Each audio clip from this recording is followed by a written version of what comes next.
मेवाड़ का पठार, किसका पठार? तो मेवाड़ का पठार। विस्तार, मेवाड़ का पठार का जो विस्तार है राजस्थान एवं मध्य प्रदेश में है। कहाँ पे है? तो राजस्थान और मध्य प्रदेश में ही मेवाड़ का विस्तार है, मेवाड़ का पठार का विस्तार है। अरावली अरावली श्रेणी को मालवा के पठार से अलग करती है। अरावली श्रेणी को मालवा के पठार से अलग करती है कौन? मेवाड़ का पठार। अरावली से निकलने वाली बनास नदी, अरावली से एक नदी निकलती है जिसका नाम है बनास नदी, मेवाड़ के पठार का अपवाह क्षेत्र है। जो मेवाड़ का पठार का अपवाह क्षेत्र कौन सा है? तो बनास नदी है।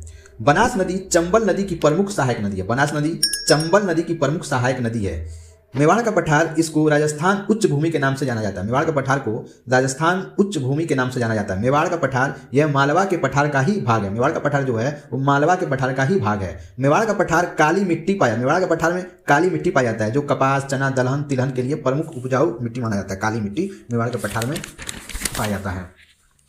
अब देखते हैं दोस्तों मालवा का पठार, किसका पठार? तो मालवा का पठार। विस्तार, पश्चिम में मेवाड़ का पठार, पूर्व में बघेलखंड व बुंदेलखंड का पठार तथा उत्तर में ग्वालियर पहाड़ी से लेकर दक्षिण में विंध्य संरचना तक मध्य प्रदेश और राजस्थान में फैला हुआ है। मध्य प्रदेश और राजस्थान में मालवा का पठार फैला हुआ है। तो इसका विस्तार हमने देखते हैं। इसका विस्तार है पश्चिम में मेवाड़ का पठार, पूर्व में बघेलखंड व बुंदेलखंड का पठार तथा उत्तर में ग्वालियर पहाड़ी से लेकर दक्षिण में विंध्य संरचना तक है। मध्य प्रदेश और राजस्थान में ये मालवा पठार फैला हुआ है। कर्क रेखा सबसे लंबी रेखा बनाती है। इसी पठार पर जो कर्क रेखा है सबसे लंबी रेखा बनाती है मालवा के पठार पे। मालवा का पठार का ढाल उत्तर गंगा नदी तंत्र की तरफ है। मालवा का पठार का ढाल किधर है? तो उत्तर गंगा नदी की तरफ है। मालवा का पठार क्षारीय लावा से बना है। मालवा का पठार क्षारीय लावा से बना है क्योंकि इसमें सिलिका कम है। क्योंकि इसमें क्या है? सिलिका कम है, फैलाव अधिक है। सिलिका कम है और फैलाव अधिक है।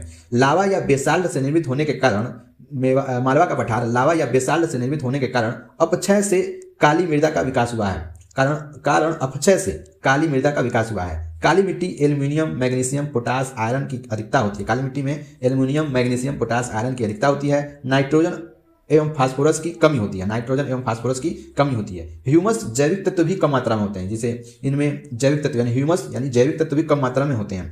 जल धारण करने की क्षमता बहुत अधिक होती है। जल धारण करने की क्षमता बहुत अधिक होती है काली मिट्टी में।